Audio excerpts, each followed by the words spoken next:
Hey everybody, welcome to Pop Culture Philosophers. I'm Rockin Robbie Billups, and it's time for the weekly comic book review.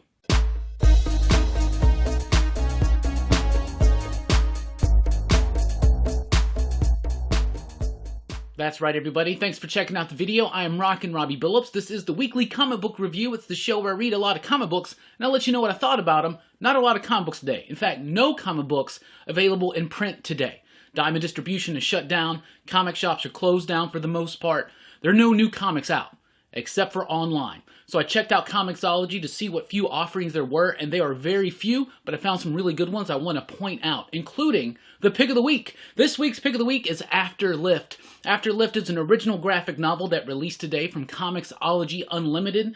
Absolutely fantastic book. It's written by Chip Zdarsky, with artwork by Jason Liu, coloring by Paris Alian, and Aditya Bidikar on the lettering. Yeah, Chip Zdarsky. Chip Zdarsky's been tearing it up at Marvel right now with books like Daredevil and X-Men Fantastic Four. This Afterlift original graphic novel, it's a Comixology original. So if you have the Comixology Unlimited plan, which is right now offering a 60-day free trial, the book is free to read, and it was amazing. I loved it so much. It's a graphic novel. It's like over 140 pages. It's one complete full story, and it was definitely worth it. Chip Zdarsky does a great job of writing this one. The basic premise of this is there's a lady. She's an Uber/Lyft driver type thing. She picks up a fare. Turns out the fare is to ferry one of the a recently dead soul into the afterlife. Well, of course, it gets really complicated from that point forward with angels and demons and heaven and hell and purgatory and the battle in between and all that kind of stuff. This was a very, very fun, adventurous, and dynamic and kinetic comic book. The artwork by Jason Liu was so dynamic. It was so fluid. The movement, the momentum, the motion of the book was absolutely splendid. A lot of this book takes place in a car. It's a big car chase with angels and demons, and it's so much fun. But Chip Zdarsky is able to, once again, apply his humorous touch, but also have really deep, rich, nuanced, and meaningful, impactful moments within it. I absolutely love this one. If you haven't signed up for Comixology Unlimited with a 60-day free trial, you definitely should. Now's the time to check it out. There's a lot of content on there available for you to borrow and read, and it also gives you a discount on some of the other digital books. But Afterlift was absolutely fantastic. If you're quarantined, if you're stuck at home like I am right now, this is a perfect read. It was so much fun. It had so much meaning to it. It was adventurous. It was creative. It was imaginative. It was a great story. If you're loving what Chip Zdarsky's doing over at Marvel right now, you definitely deserve to check this one out. It's my pick of the week, and even though it's a graphic novel, I'm still going to consider it because there's not many comic books to talk about this week, but DC did release Batman: The Adventures Continue Chapter 1, so this book is going to be releasing later on in print, but digitally they're going to be releasing it a little bit at a time, chapter by chapter. It's very similar to things they've done before in the past, like Genlock right now and Batman 66. I liked it. It was a lot of fun. It's written by Alan Burnett and Paul Dini with artwork by Ty Templeton. Templeton did the art on a lot of the previous Batman adventure stories set in the animated series world from the 90s. So the basic gist of this one is that the adventures continue. It's just the next stories. This one is a really cool start.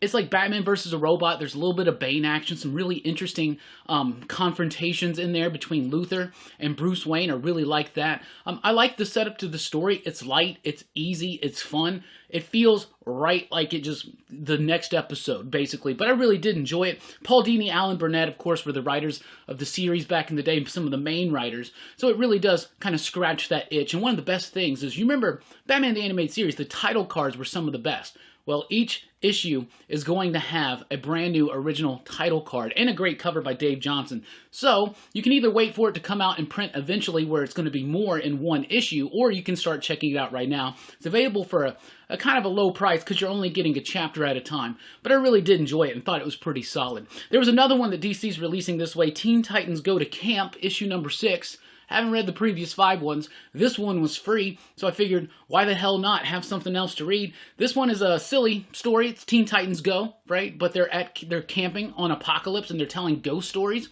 And it was fun, and it was interesting, and it's a great book. It's great something for for children, for kids, for all ages. So if you want to give your kids something to read, this one right now on Comixology is free, so definitely check that out. Vault did release 2 titles digitally this week. First of all being Finger Guns #2, written by Justin Richards, with artwork by Val Halverson, coloring by Rebecca Nalty, lettering by Taylor Esposito. You know that we've been talking up Finger Guns because we love it. Issue 2 is even better than issue number 1. Issue number 1 gets the premise set up. That these 2 kids that meet up, they have finger guns, and when they use them, they can manipulate the emotions of the people around them, right? Well, in the second issue, you get deeper into the lives of these 2 characters, Sadie and, is it Wes? Can't remember right now. However, great book, great artwork, clean, simple line work with textured, nuanced coloring, great lettering, and just a great dynamic between these 2 characters. The world that's being set up, it's fun. It seems like a silly idea. Oh, I can use my finger guns to change your emotions. But it's so much more about that than that. In my advanced review I did of Finger Guns #1, I was kind of covering 2 at the same time because I had already read this. I reread it today. It was fantastic. I absolutely love this book. Finger Guns is great. It's the comic book debut from Justin Richards and Val Halverson, I believe. And you couldn't convince me of that if I just didn't hear that from them personally. I absolutely love this book. It's got a sleek sense of sophistication that most freshman efforts lack sorely. This book was absolutely amazing, and I loved it. Vault also released Sarah and the Royal Stars #7 out this week, written by John Sway, with artwork by Audrey Mock, Raul Angulo on the coloring, and I think it's Jim Campbell on the lettering. Can't remember, didn't write that one down for some reason. A great continuing chapter in this continuing fantasy epic set in like a Persian Middle Eastern type setting. It's got an Asian influence to it in the artwork. It's kind of like a merging between a manga style and an American comic book style. The artwork works, the story works, the colors pop. It really did like this one. This is one of the best chapters yet. I really did like it. Lots of revelation in this issue that spins new lights on the Royal Stars, the other stars, what it all means, and the entire built-up mythological lore of the world of Sarah and the Royal Stars. It's got tragedy, it's got action, it's got adventure, it's got everything, and I'm loving it. If you're a fantasy fan, I definitely recommend that you check out Sarah and the Royal Stars. Both of these books will be releasing in print later on as the weeks progress. We kind of work our ways through all this craziness going on in the world right now. Archie Comics released Sabrina the Teenage Witch, Something Wicked #1, the first part of the second series by writer Kelly Thompson. Veronica Fish on the penciling. I absolutely loved this one. I thought it was good.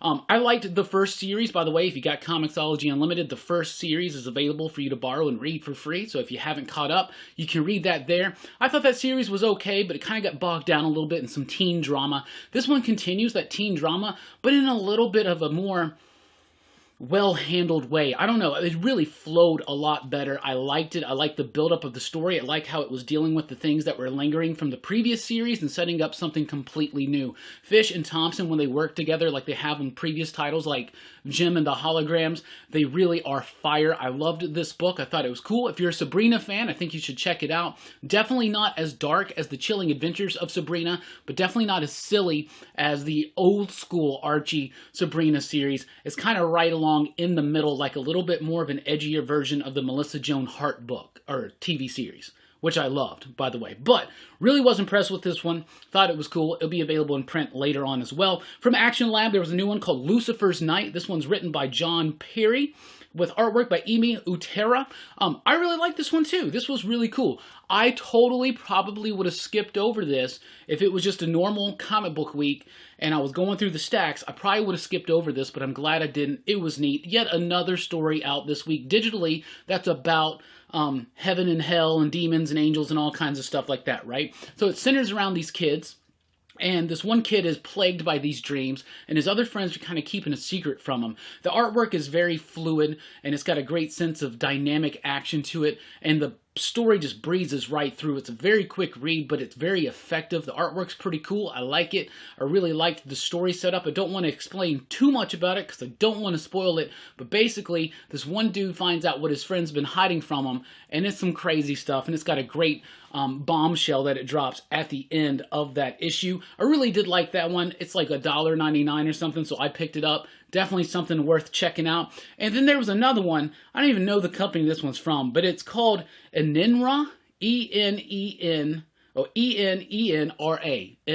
Yeah, I think so. INRA is what I'm going to say. Written by Aaron Roblewski, Ezekiel Lancho. There's a few other names on there, whatever. This book was actually really cool and kind of scary, especially with the current global situation going on. But basically, it's set up like a Michael Crichton type book. It feels really, really cool. I love the setup, and I really like the artwork. The artwork's not very vibrant or colorful. It's got a very muted sepia type tone to it, right? But it's very effective, and it works, and it's kind of scary. But basically what it's about is it's about this dude who's infected with something on a plane. He infects the whole plane. So the plane's coming in.